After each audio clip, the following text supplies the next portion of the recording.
వాక్యాంశంలో Hebrew పత్రిక 13వ అధ్యాయం 6వ వచనం.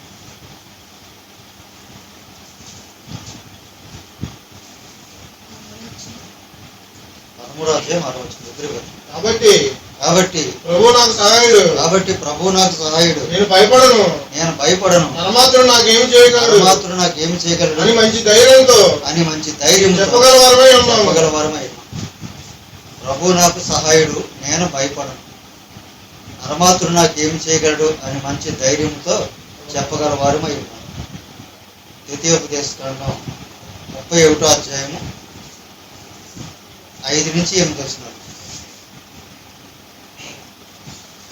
నేను మీకు ఆజ్ఞాపించిన దాని అంతటిని బట్టి మీరు వారికి చేయనట్లు యెహోవా నీ చేతికి వారిని అప్పగించును. నిబ్బరము కలిగి ధైర్యముగా నుండి భయపడకుడి, వారిని చూసి దిగులు పడకుడి. నీతో కూడా వచ్చువాడు నీ దేవుడని యెహోవాయే. ఆయన నిన్ను విడవడు, ఎన్నడూ నిన్ను ఎడబాయడు. నీతో కూడా వచ్చువాడు నీ దేవుడైన యెహోవా, నిన్ను విడవడు, నిన్ను ఎడబాయడు. 8వ వచనం. నీ ముందర నడుచువాడు యెహోవా, ఆయన నీకు తోడైయుండును, ఆయన నిన్ను విడవడు, నిన్ను ఎడబాయడు. భయపడకము, ఇశ్రాయేలు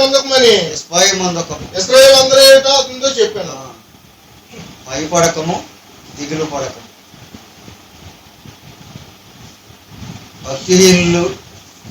భక్తి గల వారికి సంబంధించిన వాక్యం ఏంటంటే, భక్తి గల వారిని ఏమో దేవుడు భయపడకుండా అని చెప్తాడు, భయం లేని వాళ్ళకేమో దేవుడు భయం పుట్టిస్తాడు. దేవుడు అంటే భయం లేని ప్రజలకి దేవుడు భయం పుట్టిస్తాడు.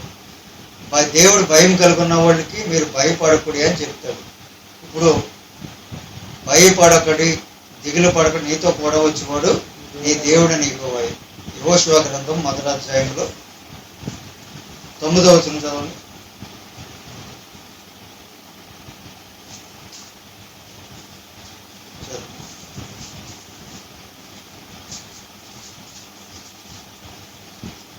చదివారా? దానికి తర్వాతే కదా ఉంటుంది. యెహోషువ 1వ అధ్యాయం 9వ వచనం.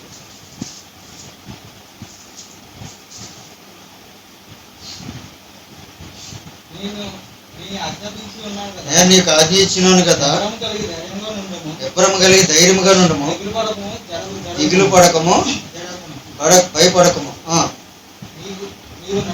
నీవు నడుచు మార్గం అంతట్లో నీ దేవుడని యెహోవా నీకు తోడుగా ఉండు. నీకు ఆజ్ఞ ఇచ్చినాను కదా, నిబ్బరము కలిగి ధైర్యముగా నుండుము, భయపడకము. నీవు నడిచే మార్గం అంతట్లో నీ దేవుడని యెహోవా నీకు తోడై ఉండు, భయపడకు. అక్కడ మోషేకి చెప్పాడు దేవుడు, ఇక్కడ యెహోషువ కూడా చెప్పాడు, భయపడద్దు. మనిషికి భయం ఏంటి? భయం హెబ్రీ పత్రికలో 2వ అధ్యాయం 14వ వచనం చదవండి. కాబట్టి ఆ పిల్లలు రక్త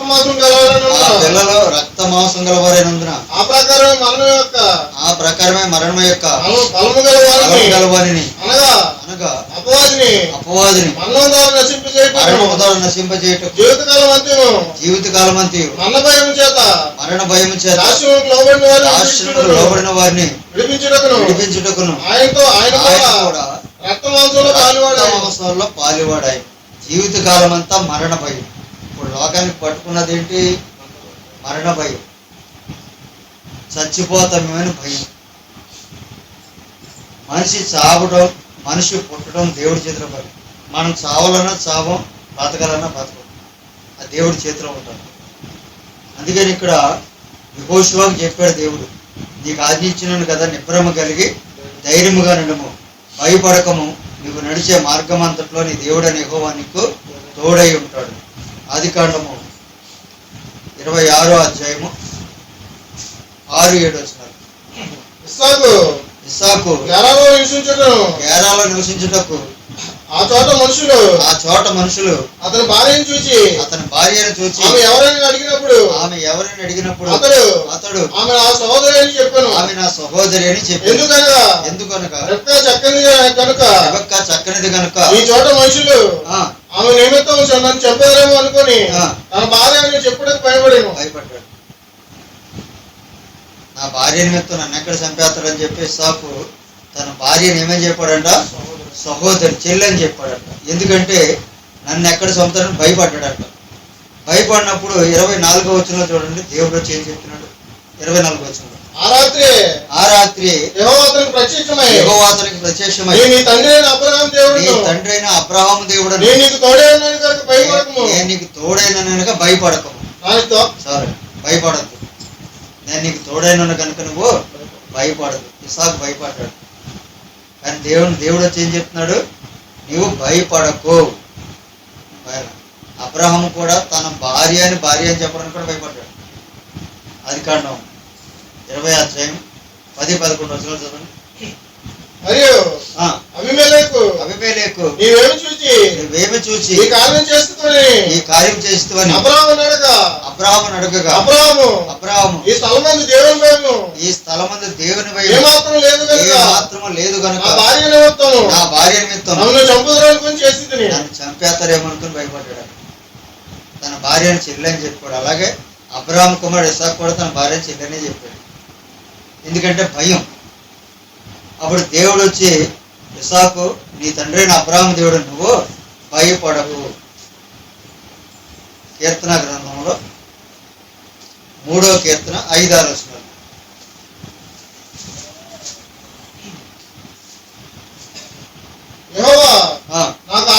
యెహోవా నాకు ఆధారము, నేను పండుకొని నిద్రపోయి మేలుకొనేదను. 10,000 మంది దండెత్తి నా మీదకు వచ్చి మోహరించినను నేను భయపడను. ఎందుకు భయపడ్డావు? యెహోవా నాకు ఆధారం. పొద్దున పాస్టర్ గారు వచ్చారు మా ఇంటికి, సమానం తీసుకుని కరుణ గురించి అన్నాను. మీ ప్రార్థన మీకు ఉండవా అన్నట్టు. ప్రార్థన ఉంటాయండి, వెళ్తానండి ప్రార్థనకైనా.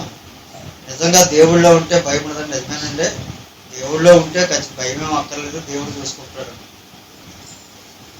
దేవుణ్ణి మనస్పూర్వకంగా అనుసరించాలి, ఏదో మొక్కుబడిగా కాదు. ఇప్పుడు అక్కడ దావీదు, యెహోవా నాకు ఆధారము, నేను పండుకొని నిద్రపోయి మేలుకొనిదును, 10,000 మంది దండెచ్చి మోహరించినను నేను భయపడను. 91వ కీర్తనలో 5-7 వచనాలు.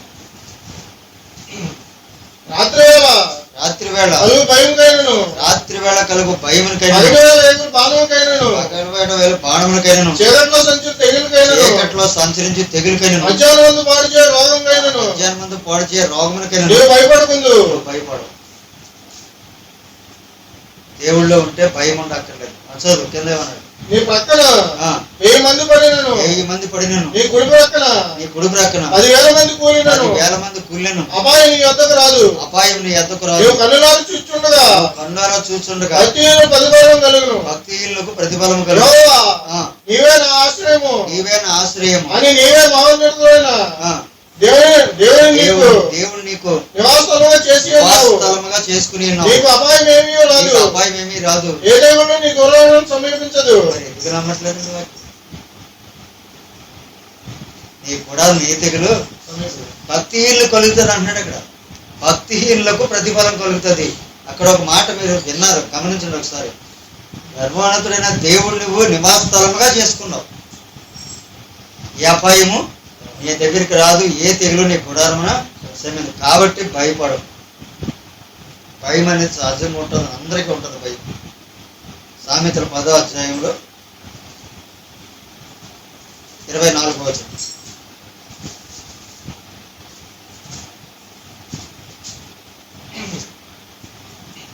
భక్తిహీనుడు దేనికి భయపడను అదే వాని మీదకి వచ్చును. భక్తిహీనుడు దేనికి భయపడతాడు అదే వాని మీదకి వచ్చును. భక్తి గలవారు వేరు, భక్తిహీనులు వేరు. క్రీస్తు నందున్నవారు వేరు, క్రీస్తులు లేనివాళ్ళు వేరు. క్రీస్తులు అంటే దేవుళ్ళో ఉన్నారు, క్రీస్తులు లేనటువంటి వాళ్ళు భక్తిహీనులు. కాబట్టి భక్తిహీనులకు ప్రతిఫలం కలుగుతుందని దేవుడు చెప్పాడు. ఇంకొక మాట ఏం చెప్పాడంటే, భక్తిహీనులకు ప్రతిఫలం అంటే నాశనం అవుతుంది. ఇక్కడ భక్తిహీనుడు దేనికి భయపడినో, భక్తిహీనులు దేనికి భయపడుతున్నారో? మరణానికి, శాపానికి, తెగులికి భయపడతారు. ఇదే మరణకరమైన తెగులు ఇప్పుడు వచ్చేది. మొన్న వచ్చింది ఏంటంటే కొన్నిసార్లు కొన్ని అవకాశం ఉంది. ఇప్పుడు అలా కాదు, స్టార్ట్ ఇమీడియట్గా చనిపోతున్నారు. దేవుడు చూశాడు. ఎందుకంటే దేవుడి కంటే ఎక్కువగా మనం దేన్ని ప్రేమిస్తామో దేవుడు ఏం చేస్తాడంటే దేవుడిని ప్రేమించలేదు కనుక భక్తిహీనులు సమూహం మీదకి జలప్లాన్ని ఎలా రప్పించాడు, ఇప్పుడు భక్తిహీనుల మీద కూడా ఈ తెగులు రప్పించాడు. తెగులు దేవుడు రప్పితే వస్తుంది, దానంతటా అది రాదు. ఎవరి మీదకి రప్పించాడు? ఇప్పుడు దేవుడికి భయపడతలేదు కాబట్టి. యెషయా గ్రంథం 24వ అధ్యాయం 17వ వచనం చదవండి.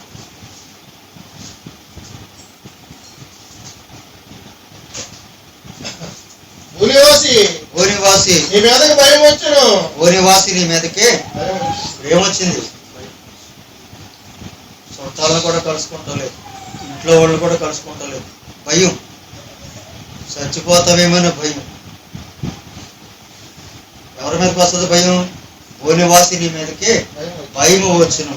ఎందుకు భయాన్ని పంపించాడు దేవుడు అంటే సామెతల 1వ అధ్యాయంలో 23 నుంచి 26 వరకు చదవండి.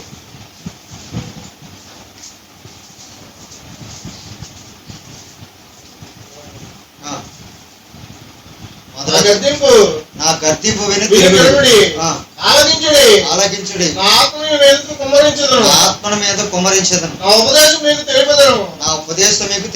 నేను పిలవగా మీరు వినకపోతే, నేను చేయి చాపగా ఎవరు లక్ష్య పెట్టకపోతే, నేను చెప్పిన బాధ ఏమి వెనక త్రోసివేసి నేను గద్దెంపుగా లోబడకపోతే, కాబట్టి మీకు అపాయం కలిగినప్పుడు నేను నవ్వేదను. మీకు భయం వచ్చినప్పుడు నేను అపవాసం చేసేదను. మీకు భయం వచ్చినప్పుడు నేను అపవాసం చేస్తాను. ఎందుకంటే నా బోధ మీరు వింటలేదు, నేను పిలవగా మీరు ఆలకించట్లేదు, నా గద్దెంపు వింటలేదు, మీరు నాకు లోపడతలేదు. కాబట్టి భయం మీ మీదకి ఎలా వస్తుందంటే చదువు కింద భయం మీ మీద తుఫాను వలె వచ్చినప్పుడు ఎలా వచ్చిందంట? భయం మీదకి తుఫాను వలె వచ్చినప్పుడు, సుడిగాలి వచ్చినట్లు మీకు అపాయం కలిగినప్పుడు, మీకు కష్టము దుఃఖమును ప్రాప్తించినప్పుడు నేను అపవాసం చేస్తాను. దేవుని పట్టించుకోరే. దేవుడికి భయపడుతుంటే ఏ భయము లేకుండా దేవుడు కాపాడుతాడు. దేవుడికి భయపడకపోతే మాత్రం దేవుడు భయాన్ని పుట్టిస్తాడు. భూనివాసుని మీదకి భయము వచ్చింది. భూనివాసులు అంటే క్రీస్తులోకి రాని వాళ్ళందరూ భూనివాసులు, క్రీస్తులోకి వస్తే పరవాసులు. ముందు మనిషి బ్రతికుండాలి. ఇప్పుడు ఇక్కడ ప్రకటన 3వ అధ్యాయం 10వ వచనం చదువు.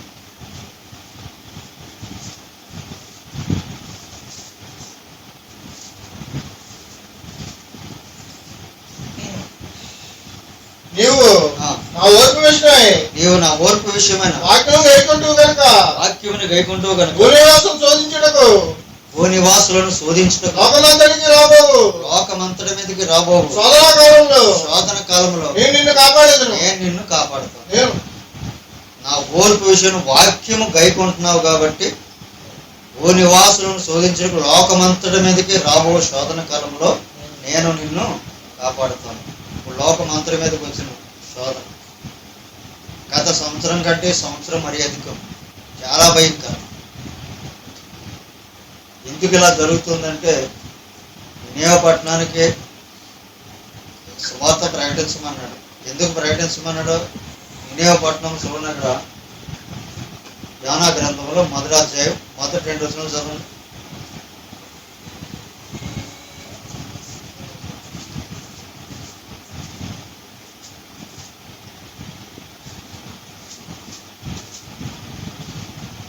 ఆమోస్తారకుండా చూడండి.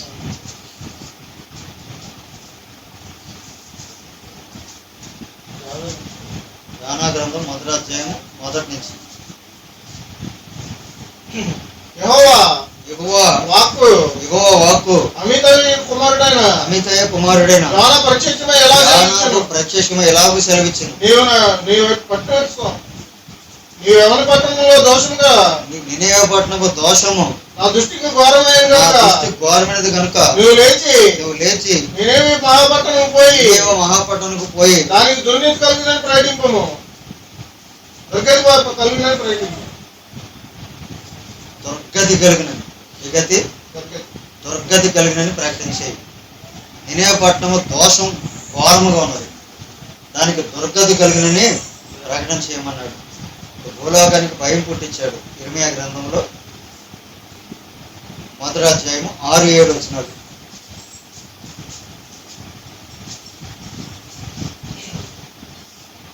అందుకు అయ్యో అయ్యో ప్రభువా యెహోవా చిత్తగించుము, అయ్యో ప్రభు యెహోవా చిత్తగించుము, నేను బాలుడనే మాట్లాడుతూ నాకు శక్తి కలగదని నేను అనగా, నాకు శక్తి చల్లదని నేను అనగా, యెహోవా నాకు ఎలా సెలవిచ్చాను, నాకు ఎలాగ సెలవిచ్చాను, నేను బాలుడిని అనవద్దు, నేను పంపువారందరి ఎద్దుకు, నేను పంపువారి అందరి ఎద్దుకు పోయి పోయేవాళ్ళను, నీకు ఆజ్ఞాపించిన సంగతులని చెప్పవాలను, వారికి భయపడకము, నిన్ను విడిపించడానికి నేను నీకు తోడే ఉన్నాను. నువ్వు భయపడకోను, వెళ్ళి నేను చెప్పిందంతా వాడికి ప్రకటన చేయాలి, నువ్వు భయపడొద్దు అన్నాడు. ఒకవేళ భయపడితే 17వ వచనంలో, కాబట్టి నువ్వు నడుము కట్టుకొని నిలబడి నేను నీకు ఆజ్ఞాపించిన వారికి ప్రకటించేము, భయపడకము, లేదా నేను వారి ఎదుట నీకు భయం పుట్టించును, భయాన్ని పుట్టిస్తాను. నువ్వు భయపడకము, లేదా వారి ఎదుట నీకు భయాన్ని పుట్టిస్తాను.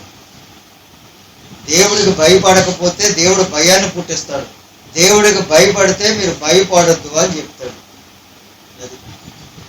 భక్తి గలవారు భక్తిహీనులు. క్రీస్తులోకి వచ్చిన వాళ్ళు భక్తి గలవారు అవుతారు, క్రీస్తులోకి రాని వాళ్ళందరూ భక్తిహీనులు లెక్క వస్తారు. కాబట్టి దేవునికి భయపడేటువంటి ఉన్న వాళ్ళందరికీ కూడా భయపడొద్దు అనే చెప్పాడు దేవుడు. లోకరాసిన సువార్తలో 1వ అధ్యాయం 10-11 వచనాలు.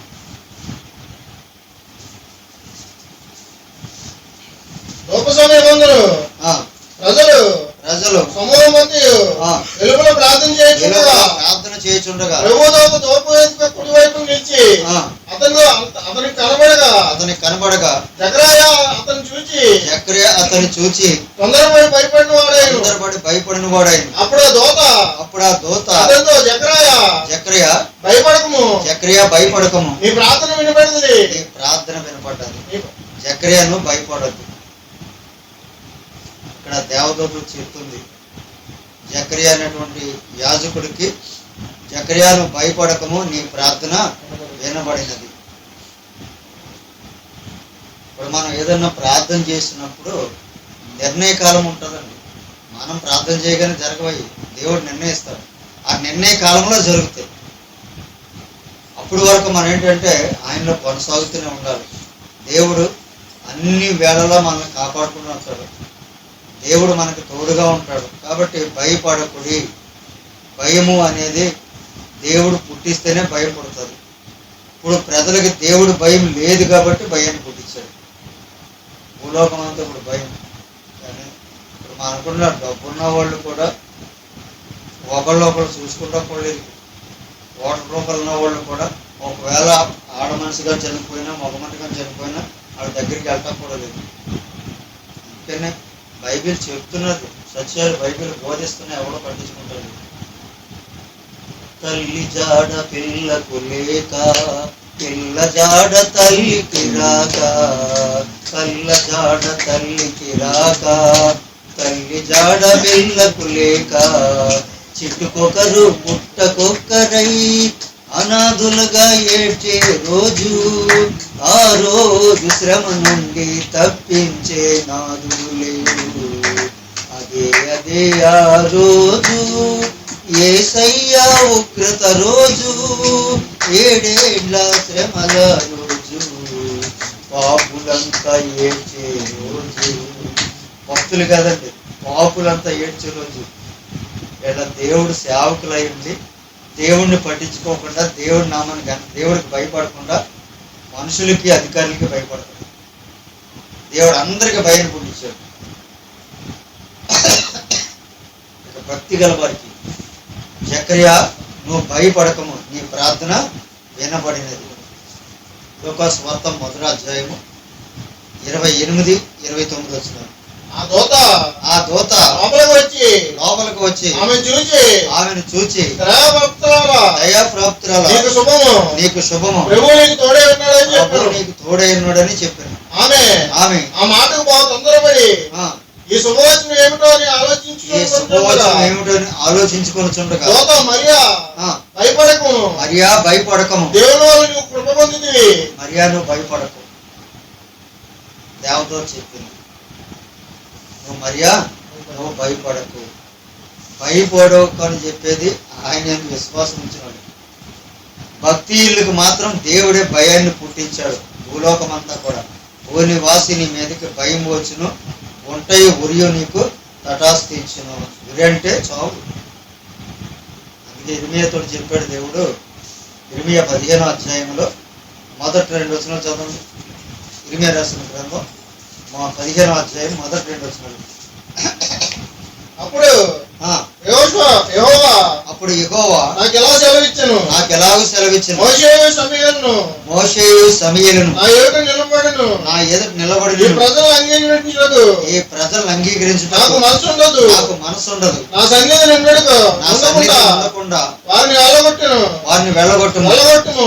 ఆ, మేము ఎక్కడికి పోదుమని మేము ఎక్కడికి పోదుమని వారు నన్ను అడిగినవా, ఆ, నీవు వారితో ఇట్లనేమో, ఎక్కడికి పోదని వారిని నిన్ను అడిగిన ఎడల వారితో ఇట్లనేమో, వారితో ఎట్లనము యెహోవా యెహోవా ఈ మాట సెలవిచ్చున్నాడు, ఈ మాట సెలవిస్తున్నాడు. చావులకు నీవు నియమింపబడిన వారు చావునికి నియమించబడిన చావుకును, ఆ, ఖడ్గమును నియమింపబడిన ఖడ్గమును, ఖడ్గమునకు ఏంటంటే ఖడ్గమునకును, శామము నియమింపబడిన శామమును, ఆ, శరసాలకు నియమింపబడిన శరసాలకు పోవలను శరకు నియమించబడిన శరకును, పోవలను.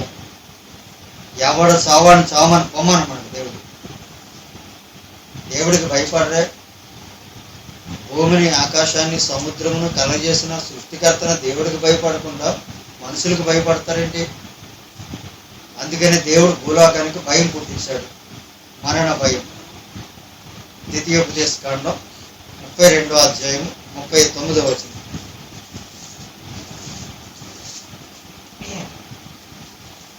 ఇదిగో ఇదిగో నేను ఇదిగో నేనే నేనే దేవుడును, ఆ, నేను తప్ప వేరొక దేవుడు లేడు, వేరొక దేవుడు లేడు. మృతి నొందించేవాడును, మృతి పొందించేవాడును, బ్రతికించేవాడును నేనే, మృతి పొందించేవాడు నేనే, బ్రతికించేవాడు నేనే, గాయపరిచేవాడును స్వస్థపరిచేవాడును నేనే, గాయపరచువాడును స్వస్థపరచువాడు నా నేనే, చేతిలో నిన్ను విడిపించేవాడు ఎవడో లేడు, నా చేతుల నుంచి విడిపించేవాడు ఎవడో లేడు. మృతి పొందించేవాడిని చంపేవాడు నేనే, బతికించేవాడిని కూడా నేనే. ఒక మనిషి తనకు తాను సరిపోవడం కుదరదు. చావడం దేవుడి చేతిలో పని, బతికించడం దేవుడి చేతిలో పని.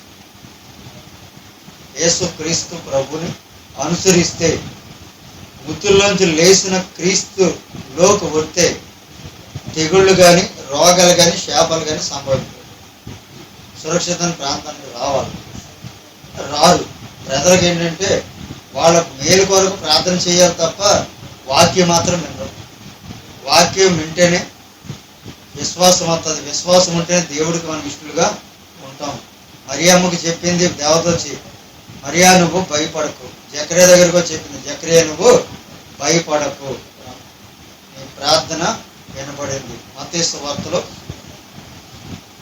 1వ అధ్యాయంలో 19వ వచనం. ఆమె భర్త అయిన యేసేపు నీతిమంతుడై ఉండి ఆమెను అవమానపరచునక ప్రాయశ్చిత్తంగా ఆమెను వెన్నాడు ఉద్దేశించెను. అతడు ఈ సంగతుల గురించి ఆలోచించుండగా ఇదిగో ప్రభువు స్వప్నమందు అతని ఎద్దకు వచ్చి ప్రత్యక్షమై దావీదు కుమారుడైన యేసేపు నీ భార్యను మరియను చేర్చుకుంటూ భయపడకు. నీ భార్యను మరియను చేసుకుంటూ భయపడకు. రెండు భయం ఎలా ఉంటుందో, లోకానికి భయం పుట్టిస్తే దేవుడే భయం పుట్టించాలి. భయం లేకుండా చేయాలంటే దేవుడే చేయాలి. కాబట్టి ప్రభువు నాకు సహాయుడు, నేను భయపడను, నరమాత్రుడు నాకు ఏమి చేయగలడు. దేవునికి భయపడాలి. దేవునికి భయపడకపోతే భయం పుట్టిస్తాడు. దేవునికి భయపడితే ఏ భయమును కూడా మనకు లేకుండా చేస్తాడు. ఫిలిప్పీ పత్రిక 1వ అధ్యాయము 27-28 వచనాలు.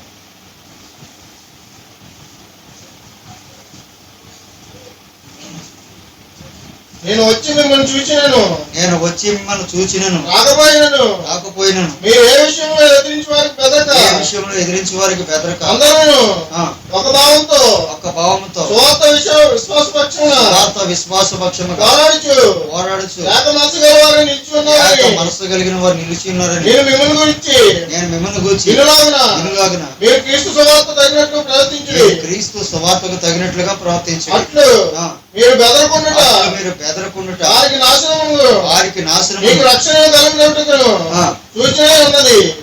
ఇది దేవుని వల్ల కలిగినది. మీరు భయపడకపోవటం వల్లే మీకు రక్షణ. వారికి నాశనమును మీకు రక్షణ కలుగుటకు సూచన ఉన్నది. ఇది దేవుని వల్లే కలిగినది. మనకు భయమే. పోలీసులను చూస్తే భయం, ప్రభుత్వ అధికారులు చూస్తే భయం, దేవుని చూస్తే మాత్రం కాలరెగరేస్తాం. దేవుడు అంటే లెక్కలేదు. అందుకే దేవుడు భూలోకానికి భయం పుట్టించాడు. దేవుడికి భయపడి ఉంటే దేవుడు ఏ భయము లేకుండా చేస్తాడు.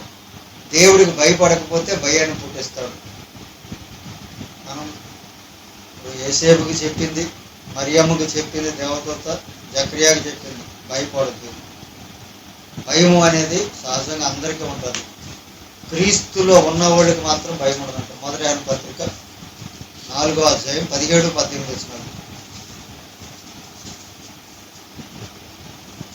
తీర్పు దినమందు మనకు ధైర్యం కలిగినట్లు దీని వలన ప్రేమలో పరిపూర్ణం చేయబడి ఉన్నది. ఆయన ఎట్టువాడే ఉన్నాడు, ఎట్టువారమై ఉన్నాము. ప్రేమలో భయం ఉండదు. అంతేకాదు పరిపూర్ణ ప్రేమ భయమును వెళ్ళగొట్టును. భయము దండనతో కూడినది. భయపడేవాడు పరిపూర్ణం చేయబడిన వాడు కాడు. భయపడ్డవాడు ప్రేమ యందు పరిపూర్ణం చేయబడిన వాడు కాడు. ప్రేమలో భయం ఉండదంట. ఎట్లా భయం ఉండదు? ప్రేమ అంటే 4:8 దేవుడు ప్రేమస్వరూపి. దేవుడు మూల భాషలో దేవుడే ప్రేమ. ప్రేమ అంటే క్రీస్తు. క్రీస్తులో ఉన్నవాడికి భయం ఉండదు. ఇప్పుడు ఈ మధ్యాహ్నమే క్రీస్తు మధ్యాకాశానికి వచ్చేది, ఎట్టి భయం లేదు నాకు. నన్ను నా కుటుంబాన్ని తీసుకెళ్తాడు. అలాంటి ధైర్యం కలిగి ఉన్నారా? ప్రభువు నాకు సహాయుడు, నేను భయపడను, నరమాత్రుడు నాకేమి చేయాలి మంచి ధైర్యంతో చెప్పగలవారు. భయమే కొంత చంపుతుంది మనిషిని. భయం ఎందుకు? అద్భుత దేవుడు మనకుండా భయమేలా మనకింకా. అద్భుత దేవుడు మనకుండా భయమేలా మనకింకా. యుద్ధము యెహోవాదే, యుద్ధము యెహోవాదే. దేవుని స్తోత్రం. ఇద్దరు బొమ్మలు కడుక్కుంటే రాదా తెగులు, సర్పెట్ కడుక్కుంటే రాదా తెగులు. ఇళ్ళ భక్తి ఇల్లు కాబట్టి ఇల్లు బొమ్మలు కడుక్కోవటం, సర్పెట్ కడుక్కోవటం, ఇంకానే కుంకుమ బొట్లు, పసుపు బొట్లు, లేదా మొత్తం ఇల్లు అంతకి కూడా కొనే శానిటైజర్ వేసేసి. ఇప్పుడు కరోనా వచ్చిన వాళ్ళు శానిటైజర్ రాసుకున్న వాళ్ళు కాదాళ్ళు. శానిటైజర్ రాసుకుంటే అమ్మ మేము శానిటైజర్ రాసుకుంటాం, నాకు ఇక్కడికి వెళ్ళకూడదు చెప్తుందా? ఉదయము 6 గంటల నుంచి 12 గంటల వరకు నేను రాను, నాకు అప్పటికే సెలవు రెస్ట్ తీసుకుంటాను, 12 దాటి నుంచి వస్తానని ప్రభుత్వానికి ఫోన్ చేసింది కరోనా. ఏం ఆలోచిస్తున్నాడు మానవుడు అసలు? బ్రాందీ షాపులు మరి ప్రభుత్వం పెట్టలు కాబట్టి అక్కడికి వెళ్దో, అక్కడ మా వాళ్ళు ఉంటారు కాబట్టి మేము ముందే చెప్పేసాము మా దగ్గరికి వెళ్ళొద్దని. క్రైస్తవులు మాత్రం ప్రార్థనలు పెట్టొద్దు, ప్రార్థనలకు వెళ్ళొద్దు, కరోనా వచ్చేస్తుంది. ప్రార్థన పెడితే కరోనా వచ్చేది. అంటే కరోనా ప్రార్థన మీద దేవుడి ఏరుతో దేవుడినే పొడవాలని సైతాను. దేవుడు పంపించిన తెగులు ఇందాక చదివాడు కదా, ఏ తెగులు నీ గుడారమున సమీపించదు. ఇప్పుడు తెగులు వచ్చినప్పుడు తెగులు ఓ దిక్కుని ఆఫ్ చేస్తాడు దేవుడు. ఎందుకు ఆఫ్ చేస్తాడు? సంఖ్యాకాండం చదువు 25వ అధ్యాయం 8-9 వచనాలు.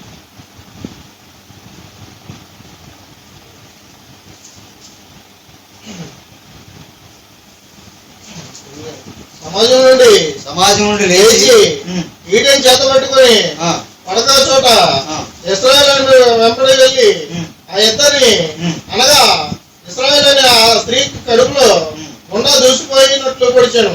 అప్పుడు ఇశ్రాయేలు నుండి తెగులు నిలిచిపోయాను. 24,000 మంది ఆ తెగుళ్ళ చేత చనిపోయేది. అప్పుడు యెహోవా మోషేకు ఎలా ఆజ్ఞ ఇచ్చాను, యాజకుడైన ఆరోను మనవడును ఎలియాజరు కుమారుడైన ఫినెహాసును వారి మధ్యను నేను ఓర్వలేని దానిని తాను ఓర్వలేకపోయిన వాటి వలన ఇశ్రాయేలు మీద నుండి నా కోపం మళ్ళించాను. అందుచేత నిలిచిపోయింది. దేవుడు కోపాన్ని చల్లార్చాడు సేవకుడు. ఇప్పుడు సేవకుడు దేవుడు కోపాన్ని పుట్టిస్తున్నారు, ఇంకా ఎక్కువైపోతుంది. ఆ గంటను దేవుడికి వెళ్ళడం, ఆ తెగులు పంపించిందే దేవుడు. ఆ గంట దేవుడికి వెళ్లకుండా ప్రభుత్వానిదే ప్రభుత్వానిదే గంట గమనించండి. ఎందుకంటే ఈ టైంలో వస్తుందో ఆ టైంలో వస్తుందో. మీరు ఉదయం 6 గంటల కానించి 12 గంటల వరకు రోడ్ల మీద చూడండి ఎంత జనం ఉంటారు. వేల కొలిదే ఉంటారు జనం. అప్పుడు రాదా 12 గంటలు దాటే గంట వచ్చేస్తుందంట. అంటే ప్రభుత్వానికి వెళ్ళవలసిన డబ్బు అంతా వెళ్ళిపోవాలి. ఇప్పుడు అదే సంఘాలు కూడా మొదలుపెట్టి ఏంటంటే, అమ్మా మీరు ప్రార్థనకు రావవసరం లేదు, సెల్ ఫోన్లో మాట్లాడతాం, మీ డబ్బులు మాత్రం పంపించేయండి. మరి ప్రార్థనకి వెళ్ళకుండా వీళ్ళకి వాక్యం లేకుండా ప్రార్థన లేకుండా ఎలాగా? డబ్బులు మాత్రం పంపించేయమంటున్నారు. వాక్యం వినటం వలన విశ్వాసము కలుగును, విశ్వాసమే రక్షించును, నీ విశ్వాసమే నిన్ను స్వస్థపరచును. దేవుడికి భయపడితే మనకి ఏ భయము లేదని దేవుడే సెలవిస్తాడు. దేవుడికి భయపడకపోతే దేవుడే మనకి భయాన్ని పుట్టిస్తాడు. సావడం బ్రతకడం మన చేతిలో ఉండదు. తెగులు ఎందుకు ఆపేశాడంటే, దేవుడికి వచ్చినటువంటి కోపాన్ని చల్లార్చినటువంటి ఫినెహాసు అనే సేవకు నిమిత్తము ఆ తెగులు ఇంచుమించు ఆ తెగులు వలన 24,000 మంది ఒక్క రోజే చచ్చిపోయారు. తెగులు పంపించాడు. తెగులు దేవుడు పంపిస్తాడు, మరణాన్ని పంపిస్తాడు. జకర్యా గ్రంథము 5వ అధ్యాయము 2-3 వచనాలు చదవండి. నీకేమి కనబడుచున్నది? నన్ను అడగ నేను 20 మూరల 10 మూరల వెడల్పు గల ఎగిరిపోవు పుస్తకం నాకు కనబడుచున్నది. అందుకతడు నాతో ఇట్లా ఇది భూమి అంతటి మీదకి బయలువెళ్ళు శాపమే. ఇది భూమి అంతటికి వెళ్ళే బయలువెళ్ళే శాపం. ఇది ఆ శాపాన్ని తీసినోడే యేసుక్రీస్తు. ఆయనలోకి రారే. ఇంట్లోంచి కొత్త ఇంట్లోకి రావాలండి. పాత ఇల్లు అది పడిపోయింది. కొత్త ఇంట్లోకి రండి అంటే క్రీస్తులోకి రండి. క్రీస్తులోకి వస్తే అందరూ సురక్షితంగా ఉంటారు. క్రీస్తులో జీవించాలి. భయపడకుడి. అపోస్తుల కార్యాలు 9వ అధ్యాయం 18వ అధ్యాయం 9వ వచనం.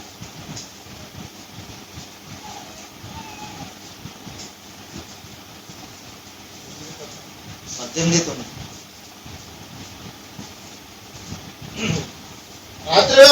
రాత్రివేళ దర్శనమందు ప్రభు నీవు భయపడక మాట్లాడము, మౌనముగా ఉండకము. నేను నీకు తోడైనాను. నీకు హాని చేయుటకు నీ మీదకి ఎవడనూ రాడు. భయపడద్దు అన్నాడు పౌలు. భయపడద్దు, మౌనంగా ఉండొద్దు, మాట్లాడు. ఎందుకు భయపడుతున్నారు? భయపడ్డ వాళ్ళు ప్రేమలో పరిపూర్ణం చేయబడలేదు. ప్రేమలో భయం ఉండదు. ప్రేమ అంటే క్రీస్తులో భయం ఉండదు. ఏ భయం అక్కర్లేదు. చివరిగా 2 మాటలు చెప్పి ప్రార్థన చేస్తాను. పేతురు రాసిన మొదటి పత్రిక 3వ అధ్యాయం 5వ వచనం.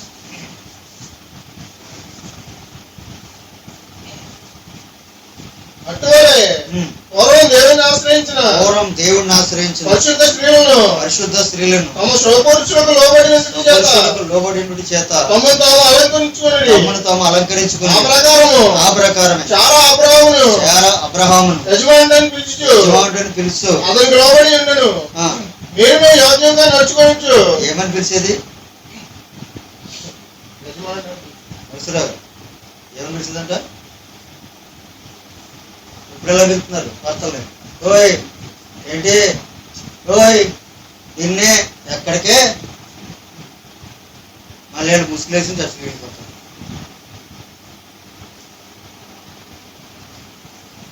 అబ్రహామును ఇంటి యజమానుడు, భర్త అంటే ఇంటి యజమానుడు అన్నాడు. ఇంటి యజమానుడికి లోబడినను కనుక ఆమె చదువు యజమాని పిలుచు ఆ, అతని లోబడి ఉండను, ఆ, నేను యోగ్యము నడుచుకుంటూ ఆ. ఏ భయముకు ఏ బెదరకుండా భయమునకు బెదరకొనిలా ఆమెకు పిల్లలేదు. ఏ భయమునకు బెదరకపోతే మీరు శారమ్మకు పిల్లలు అవుతారు, మగవాళ్ళు లేదా అబ్రహాం పిల్లలు అవుతారు కదండి. ఏ భయమునకు బెదరకూడదు. మా దేవుడు ఉన్నాడు, దేవుడు ఉన్నాడంటే ఉన్నాడు. బుద్ధిహీనులు దేవుడు లేడని అనుకొందురు అని రాయబడ్డారు. దేవుడు ఉన్నాడు. నమ్మినోడికి దేవుడు కనిపిస్తాడు, నమ్మనవాడికి శిక్ష విధించబడతాడు. భయమొద్దు, భయపడకండి భయపడకండి అని దేవుడు ఎంతమంది భక్తులకి చెప్పుకొచ్చాడు.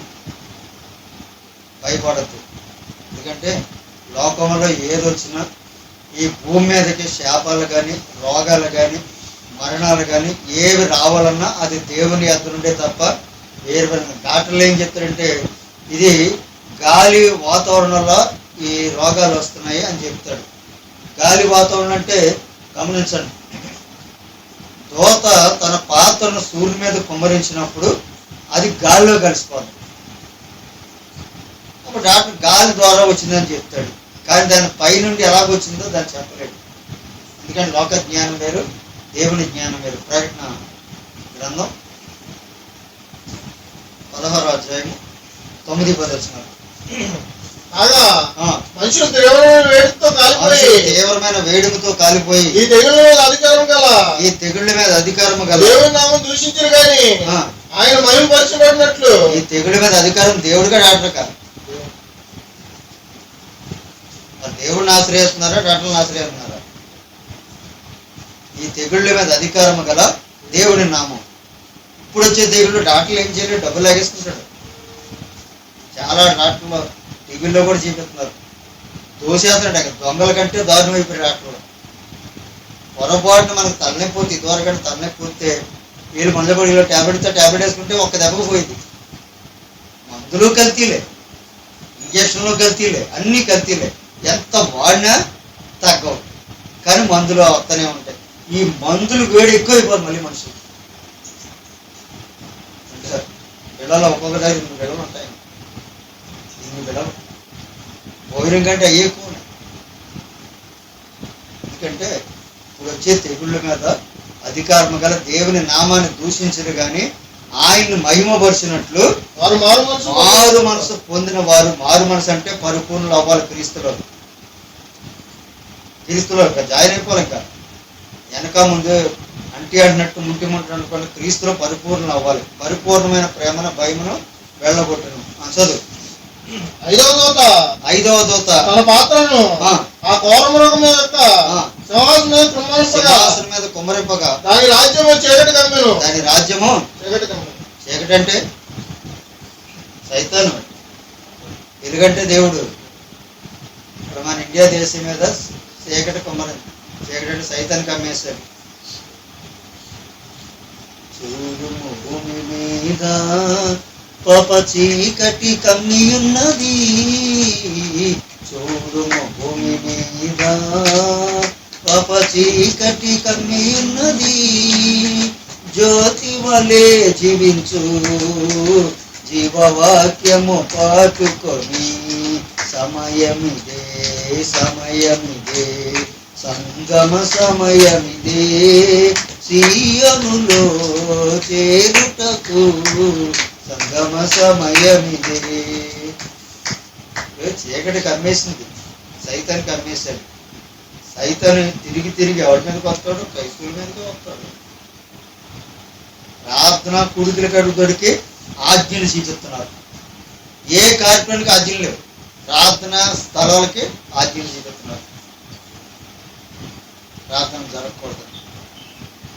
సువార్త ప్రకటన ఇప్పుడు సంవత్సరాల నుంచి సువార్త పరిచయం లేదు. సువార్త లేకపోతే ప్రజలు రక్షణ మార్గం పోయినట్టే. ఎందుకంటే సువార్త ముగిపడ్డది. అయినా దేవుడు ఎప్పటి నుంచో చెప్పుకొస్తున్నాడు, సువార్త ముగిపడుతుంది, సువార్త ముగిపడుతుంది అంటే నన్ను కూడా చాలామంది ఎప్పుడు అలాగే చెప్తుంటాడు అనుకున్నారు. నేను చెప్పడం కాదు, బైబిల్లో ఉంది, సువార్త మోయబడుతుంది. ఈ సువార్త మోయబడిన్ వాక్యమే కరువగును. ఈ సువార్త మోయబడిన్ వాక్యమే కరువగును. యేసు రాజుగా వచ్చుచున్నాడు, ఓ లోకమంతా తెలుసుకుంటారు.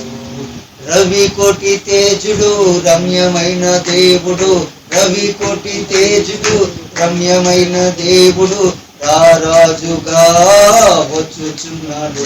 క్రీస్తు రారాజుగా వచ్చుచున్నాడు. దేవుని స్తోత్రం. సువార్త ముగిపడతారు. సువార్త లేకపోతే రక్షణ మార్గం లేనట్టే. ఈ రోగాలు, శాపాలు, తెగుళ్ళు వీటి నుంచి తప్పించటము యేసుక్రీస్తు తప్ప మరి దేని వల్ల జరగని పని సువార్త. ఎందుకంటే ఇప్పుడు ఈ తెగుళ్ళ మీద అధికారం గల దేవుని నామం. ప్రకటన 21:9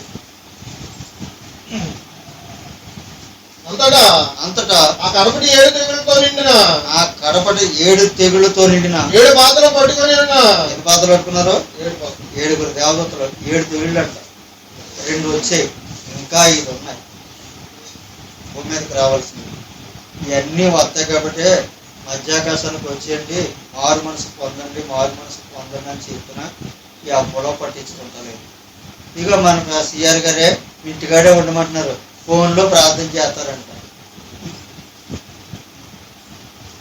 ఫోన్లో ప్రార్థన చేస్తారంటే వీళ్ళ కడుపు నొప్పి వస్తే సిఆర్ గారు ట్యాబ్లెట్ వేసుకుంటాడు, వీళ్ళకి జ్వరం వస్తే ఆయన ఇంజక్షన్ చేయించుకుంటాడు, వీళ్ళకి గర్భం వస్తే ఆయనే పిల్లలు కట్టాడు. క్రీస్తుని ఎక్కడ పెట్టుకోవాలి? హృదయంలో క్రీస్తుని ప్రభువుగా ప్రతిష్ఠించండి. ఎన్ని ఘోరాలు జరుగుతున్నాయి లోకంలో. జనాలు చెప్తే బాధ కలుగుతుంది. క్రీస్తుని హృదయంలో పెట్టుకోమంటే సెల్ ఫోన్లో పెట్టుకుంటున్నారండి దేవుణ్ణి. ఫ్యాషన్ అయిపోయింది. చర్చిలో కూడా ఇలా పెట్టుకుని సెల్ నొక్కోవటం ఎంత దారుణం అండి ఇది. అంటే ఈ బైబిల్ మనమే మోతామా? ఈ బైబిల్ మంచి మన పవిత్రమైన చేతితో ఈ బైబిల్ ఎలా ముట్టుకుంటాం మనం? ఆక్షేపణం. దేవుడు ఆక్షేపించాడు, పంపించాడు భూమి మీదకి మొత్తం. భూనివాసిని మీదకి భయము వచ్చును.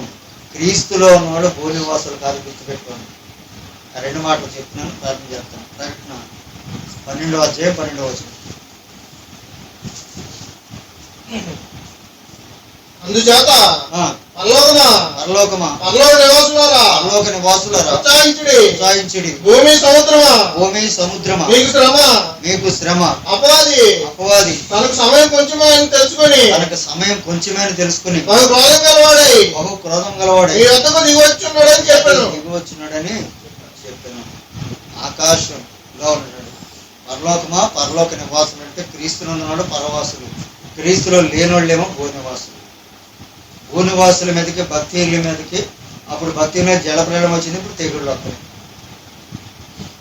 క్రీస్తునందున్న వాళ్ళు ఏ తెగులు నీ గుడారమున సమీపించదు, రాదు. కానీ మనం ప్రార్థన క్రీస్తులోనే ఉండాలి. రోమ 6:6 చదివి ప్రార్థన చేసుకున్నాం. రోమపత్రిక 6:6.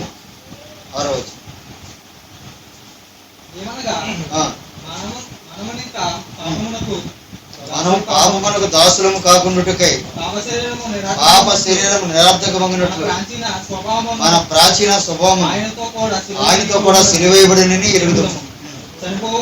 చనిపోయిన వాడు పాప విముక్తుడని తీర్పు పొంది ఉన్నాడు.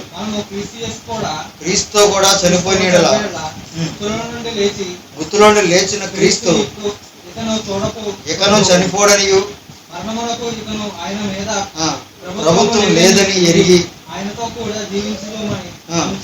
మరణానికి ఆయన మీద, ఆయన వాక్యం మీద అధికారం లేదు. క్రీస్తులోకి వచ్చేస్తే మరణానికి మనకు దగ్గర రాదు. తెగుళ్ళు, శాపాలు, రోగాలు పంపడం, అవి పంపించే ముందు వాటికి ఆజ్ఞ ఉంటుంది. క్రీస్తునందున్న వాళ్ళకి ఎందుకు క్రీస్తు అంటే భయం ఏంటి అంటే, క్రీస్తు మరణాన్ని జయించి తిరిగి లేచాడు, పునరుద్ధాన బలం అంటారు. ఈ పునరుద్ధాన శక్తిని పొందుకుంటే ఈ క్రీస్తు శక్తి ముందు లోకముందు ఏ శక్తి పనిచేయదు. యేసు ప్రభు చెప్పాడు, ఏది ఎంత మాత్రం మీకు హాని చెయ్య నేరం. ఏది ఎంత మాత్రం మీకు హాని చెయ్యనేరదు ఆయనలో ఉంటే. ఇప్పుడు శిక్ష అనేది ఎవరికి వస్తుందంటే పాత నిబంధన వాక్యంలో ఉన్న వాళ్ళ మీదకే వస్తుందని చెప్పాడు. కొత్త నిబంధన వాళ్ళ మీదకి రాదు. మనం పాత నిబంధన కొత్త నిబంధన అంటే మరణం నుండి జీవంలోనికి దాటేస్తున్నాం. క్రీస్తులో ఉన్నాం. క్రీస్తులో సమాధానం ఉంటుంది, ఆరోగ్యం ఉంటుంది, రక్షణ భాగ్యం ఉంటుంది. ప్రార్థన చేద్దాం. ప్రభు తన పరిశుద్ధమైన యథార్థమైన మనకి జీవము, ఆరోగ్యము, ఆశీర్వాదము, రక్షణ భాగ్యము